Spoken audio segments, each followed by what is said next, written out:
Taking a look at some of our national and international headlines for Wednesday morning. It is August 16th, 2017, and there's a bit of outrage right now in the international community, specifically from Israel, but some other countries as well, condemning a sign that was posted at a Swiss hotel ordering Jewish guests specifically to shower before using the swimming pool.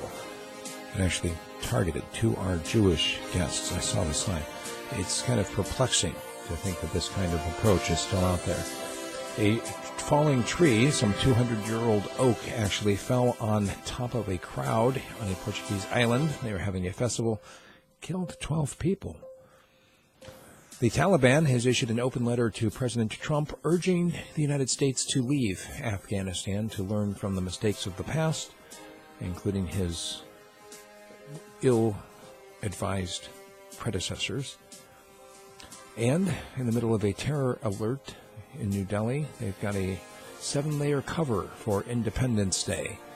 This, of course, happening yesterday, the specific threat about a small plane being hijacked. Also, the Pentagon has announced that 2 U.S. military servicemen were killed in Iraq because of a mistake in the shelling that happened there. This was actually reported by Russian news sources. Also, in a Russian news source, they are saying that the nuclear technology that we're seeing in North Korea has not come from North Korea themselves, hasn't come from China. Rather, they're linking it to Ukraine.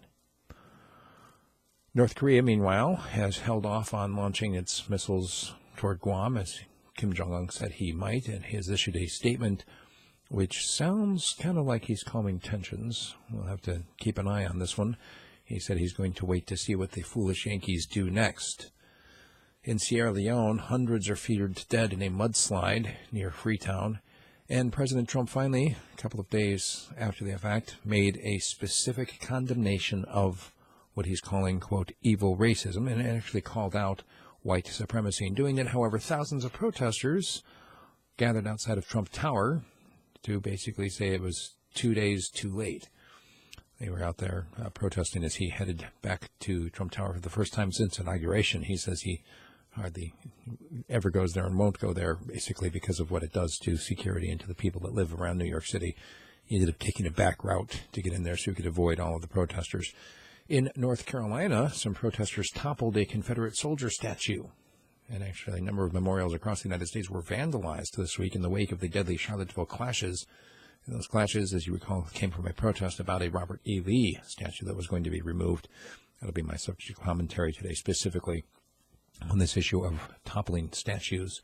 Australia has been hit by its worst flu outbreak on record, and the U.S. government has now demanded details on all visitors to an anti-Trump protest site.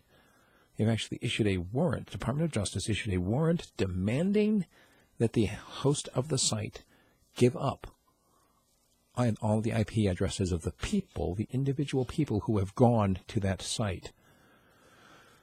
A number of other stories that we don't have time for, including Taylor Swift's winning of that case against the DJ. She got $1 for it.